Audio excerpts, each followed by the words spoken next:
Hi, everybody. I'm Suze Orman, and you are watching The Suze Orman Show. Tonight, we are going to talk about your retirement roadmap, the rules to retirement, whether you are 20, 30, 40, 50, or 60. There are things that you need to do right here and right now so that one day you can retire. Now, you may be thinking, what's Suze talking about? I can't think about retirement right now. I can barely pay my bills. Well, I have a question for all of you. If you're thinking that, and you better be able to answer this question. If you can't afford to pay your bills while you have a paycheck coming in, how are you going to be able to afford those exact same bills? You think your electricity, your phone, gasoline, insurance costs are going away? They aren't. How are you going to be able to pay those exact same bills later on in life when you no longer have a paycheck coming in?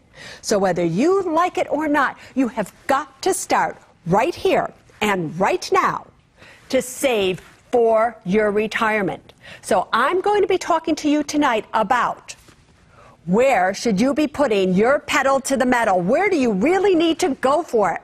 Where do you need to put your brakes on and not do something that maybe you are doing? And where should you park that money if you need to be safe and sound? Now, as I'm giving you these rules, you have got to understand I'm already going to assume that you are totally out of credit card debt and you have your 8-month emergency fund. Because we know that here on the Suze Orman Show, those are mandatory items. Before you do anything else in your life, you need to have that done. So assuming that you have that, here is what I want you to do if you are in your 20s. Time is the most important ingredient in your retirement roadmap. Time makes all the difference for you in the world. Let me give you an example. If you start to invest right here and right now, and let's say you're 25 years of age, and you decide you want to open up a Roth IRA, you qualify for it. And the maximum you can put in a Roth IRA per year is $5,000. And you decide you're going to be smart. You're going to listen to Suze Orman. And you're going to take that $5,000 divided by 12, that's $416 per month. And you are going to put $416 per month every single month all the way until you are 65 years of age. So you're going to do it for 40 years. Over those 40 years, you have averaged an 8% annual average rate of return. If you do that every single month until you are 65 years of age, do you know that you will have approximately $1,420,000? That's pretty good if you ask me. But you're out there saying, Suze, I'm 25 years of age. I don't want to be putting $416 every month in a retirement account. I want to play. What difference can it make? What if I waited till I was 35 to start? $5,000 a year for 10 years, that's only a $50,000 difference. Big deal. I'll start when I'm 35 rather than 25. Well, if you start at 35 and do the exact same thing, do you know at the age of 65, you would have only $620,000 in your Roth IRA? Oh, that is at about an $830,000 difference. So for those of you in your 20s, that's where I want you to put your pedal to the metal. I want you to fund your retirement accounts, especially the Roth IRAs, to the max. Where do I want you to put your brakes on? For those of you who work for a corporation that has a 401k or 403b plan, I only want you to contribute up to the point of the company match. After that point, I want you to put the brakes on, and I don't want you to contribute to your 401k or 403b. I'd rather see you do a Roth IRA. And where do I want you to park your money? For those of you who need to save money, I want you to go to ratebrain.com, and I want you to find great yields for money markets, savings accounts, even checking accounts, so that you can park your money so you have it there when you need it. Let's go to Monica right now. She is 23 years of age, and she is coming to us from South Carolina. What do you want to know, Monica? Hi, Suze. I'm so excited to talk to you. Thank you. I'm 23, and I'm already worrying about my retirement. I work for a nonprofit company who doesn't match funds in their 403b plan. Yes. I want to get something easy that I don't have to think about, and I've looked at target retirement funds, and the minimum to start is $3,000. Yep. I only have $5,000 in my savings, which won't leave me with an emergency fund or liquid cash if I should go to graduate school. Yes. Should I take the plunge and start with this type of plan, or wait until I have my 8-month emergency fund? Listen, Monica, if you look back over the year 2008, 2009, what essentially, mainly 2008, what happened to target retirement plans? These retirement plans that were supposed to be protecting you or doing certain things based on your age, they went down along with everything else. I have never been a big fan of target retirement plans, number one. Number two, $3,000 to start. Can anybody get a clue out there? These kids are trying to save for their retirement. But how do you start? Listen to Monica's problem, everybody. How do you start with $3,000? So here's my advice to you, and I just have to say I do not normally do this. But today is a very, very special day. Today on QVC, I launched what I'm calling the Suze Orman Save Yourself Retirement Program. This is the answer, in my opinion, to people like you, to your needs, where you don't have $3,000 or a whole lot of money to start. Even if you do, it might meet your needs. Here's how it works. You can open this up for as little as $100. You don't need any more money than that. There is a company by the name of Dorsey, Wright & Associates. They have been the go-to people on Wall Street now for years in recommending to financial advisory firms what exchange-traded funds should be purchased. Guess what? They're going to be recommending them to you right now via a monthly newsletter. You're going to get to open up an account at TD Ameritrade, no fees to buy or sell exchange-traded funds. I'm telling you, this is something that you should do. So tune in to QVC either tonight, tomorrow. Fabulous. It is something that you should pick up and that you should try. All right, so let's move on to your 30s. You're getting a little older, aren't you? Here's the thing. When you are in your 30s, many of you still have student loan debt, and you have got to really be tackling that student loan debt. Why is that?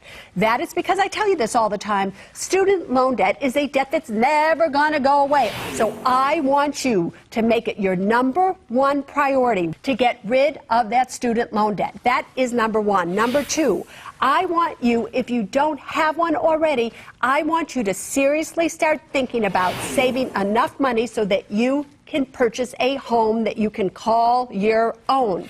I know. A lot of people are saying, I'm afraid of real estate. I don't want to get burned. Listen, in the long run, a piece of real estate is going to give you security. Given the price decline in many areas, it's going to be just as cheap as renting. So can you at least start thinking about owning a home? Number three, life insurance. Now you may be in a point of your life where you have children. Maybe you have a stay-at-home spouse. One of your spouses is staying at home to take care of your children. Things are happening. Maybe others are dependent upon you for your money in case something happens to you. So you need to look into making sure that you are properly insured. Term insurance is the way that you should go. Also, here you are with children. Possibly, you better have not only a will, but a living revocable trust as well. Because if something happens to you, your kids are minors still at this age. Who's going to take care of them? Who's going to watch over their money? You need a living revocable trust. Those are the things you need to put your pedal to the metal for. Where do you put on the brake? The only place that you put on the brake, honest to God, is you do not buy a home until you have at least 20% to put down, an 8-month emergency fund, and you don't have any credit card debt. Then you can buy a home. Until then, just go slow. All right, let's go to one of my Twitters, DG Stinner. He wants to know, what percentage of your annual salary should you have already in retirement by the age of, 35? DG, listen to me. It's impossible for me to answer that question. And in fact, I'm going to say this to a lot of you that are tweeting me this question. How can I tell you how much money you should have in retirement when you aren't telling me how much money you make? You're not telling me enough things about you. Everything is personal about this retirement roadmap. So stop thinking that there is a certain formula you have to fit into this box. Look at your life. Look at where you're going. Are you on the right road here. Are you getting to where you need to go? The way to figure it out is this. If interest rates go back up to, let's say, 4 or 5%, where that's what you could get easily on an investment, you will need anywhere from 20 to 25 times your annual needs. So if your annual needs are $50,000 a year in retirement, or you project that's what you're going to need a year to live on, times 50,000 times 20 times 25, that's about $1 million. That's about how much money you're going to need in retirement to generate the income you need. If you figure it out that way, you'll know if you are going in the right direction. All right, now let's talk about your 40s. Listen to me. Once you're in your 40s, you're 40, 45, right in there, chances are you already have a home, and you're probably going to be staying in that home for a long period of time, maybe the last home you ever purchase. If that is the case, I want you to put your pedal to the metal. Remember, this is your retirement roadmap. The pedal to the metal in paying down your mortgage, so that mortgage is gone by the time you are in your 60s, 65, the latest. Why do I want you to do that? Listen to me. Your largest monthly expense when you are in your retirement years most likely will be your mortgage payment. If you have a mortgage payment, you need a lot of money in a retirement account to generate the income to pay that mortgage payment. It is a lot easier for you to simply just get rid of that mortgage payment altogether by paying down that mortgage. So if you put your pedal to the metal, pay down that mortgage, you don't need as much money in a retirement account, and then as you get older, there are other things you can do with that house to make your retirement secure. Now, where do I want you to put the brakes on? Listen to me closely. At this point in your life, when you're in your 40s, your children have gotten a little bit older. And this is when they come to you and they say, Mom, Dad, can you please co-sign a loan for me?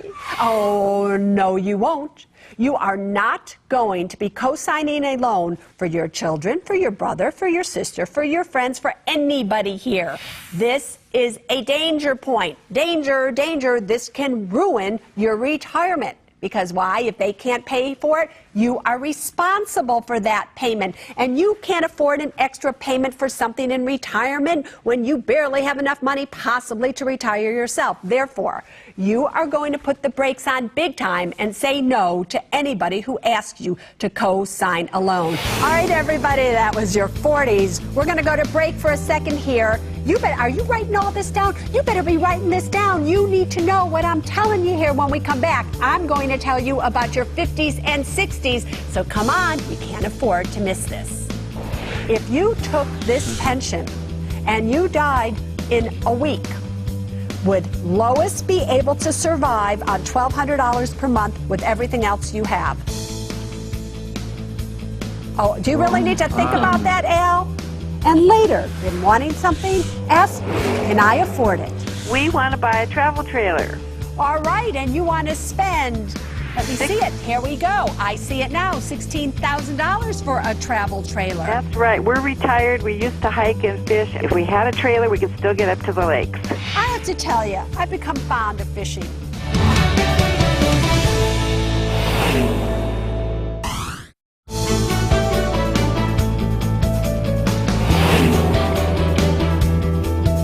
Welcome back to the Retirement Roadmap Show. I've been talking to all of you about what you need to know to prepare for your retirement. I've already gone through the 20s, the 30s, and the 40s. If you missed it, by the way, they're all going to be on my website, SuzeOrman.com. But now I want to talk to you about what you need to do if you happen to be in your 50s. So listen to me carefully.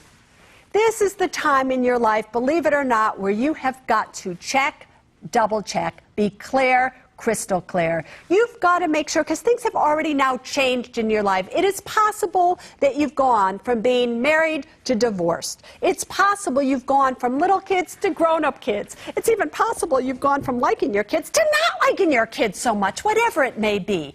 You have got to put the pedal to the metal in your retirement roadmap and make sure that the beneficiaries on all your retirement accounts, on all your life insurance policies, are the actual people that you want to inherit your money in case something happens to you. How many times have I gotten an email that says, Susie, my husband died. This was a second marriage, but his retirement went to his first wife, who he doesn't even like anymore. What can I do about it? Well, you can't do anything about it, because whatever that beneficiary is designated at, that is who is going to get the money. Where do I want you to put the brake on? This is where you need to be looking at all your life insurance policies and decide, do you even need life insurance anymore?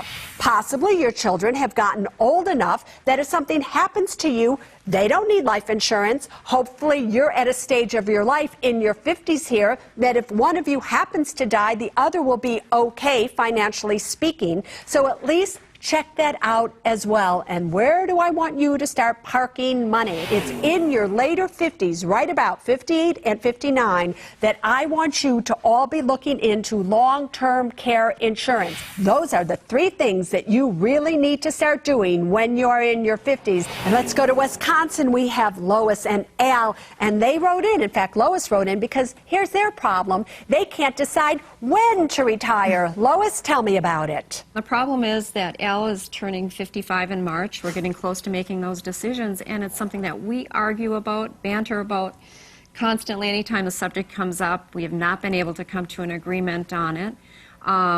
He looks at it from a different perspective. He's more interested in quality of life and not so much quantity of money.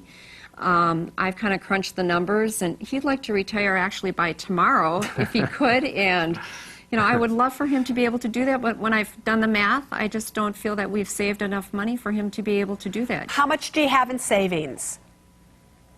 About $36,000 in our emergency fund. In your emergency fund. How much do you have in retirement accounts? $153,000 with right, our Roth IRA and our TSPs. All right. And Al, are you going to get a pension when you retire? Yes, I am, Susie. It'll be about $24. So it's going to be about $2,300 a month? After everything? I believe so. I just have to ask this. Upon your death, you die, you retire, and 3 days later you die. How much does Lois get per month? It'll be about half of that. So half of that. So not as much. Not as much. So we're looking at about $1,200 a month for Lois. Here is the key that everybody, and please, everybody watching me now, really needs to listen to. I know we think that we're never going to die. I know we think nothing's ever going to happen to us. But, Al, do you know how many times I've had a couple retire? They did it on their own. They took what's known as a joint and survivor benefit. You get $2,300 a month. You think everything's going to be okay. I'm young. I'm 55. Next day, they're hit by a car. Something happens. And now the wife is left with $1,200 a month of income.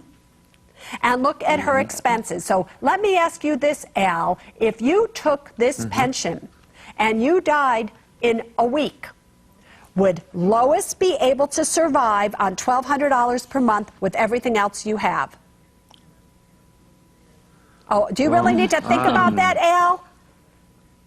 Come on. The answer to that is... I really don't. No, you don't. I don't really need to think about it. No. No, Right. so Right. that is the problem here. And yes, you could get life insurance to cover her, but you can only get life insurance maybe until you're 75, because then it gets too expensive. Term insurance becomes way too expensive after that. So in this particular situation, because Lois, are you working right now? Yes, I am. And how much are you making?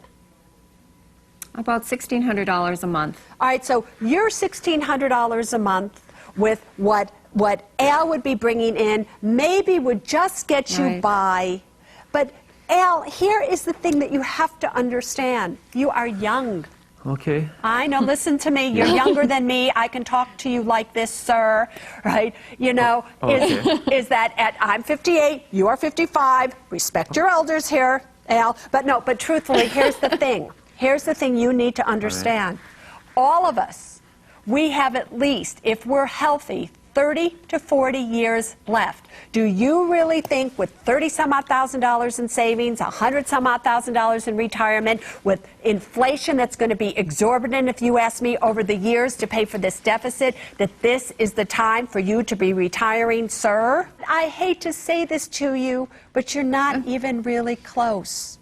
You're not close. Really? You're not even close. Hey, listen, wouldn't you rather hear this now than waiting 20 years from now and going, oh my God, we don't have any money left at all? There's not enough money here. I was concerned we would run it down. Yeah, you're going to run it down. And I know you feel old. Don't do that. You make me feel like your grandmother when you do. All right, now let's look at your 60s. What should you be doing for your retirement roadmap in your 60s? Here's what I have to say to you. This is the time where you have to be very thorough. You need to put the pedal to the metal in taking control of your money. Go over every penny you have. I want you to make sure the money you have is generating the income you need and it's somewhere safe and sound. Put the pedal to the metal in getting the right paperwork in order. Update your will and trust that you started in your 30s. Get a durable power of attorney and advance directive. In your mid-60s, your home should be paid off. You should be out of debt. Put the pedal to the metal on having a plan of when you are going to take Social Security. Early if you're not working, later if you are. What do I want you to put the brakes on? Helping your kids. In the same way that I'll always say you've helped them, this may be the time that your kids need to turn around and start to help you. We need to make finances a family affair. It is these things that you need to do right here and right now in your 60s to make sure that your 70s, your 80s, and 90s are a life that you want to live.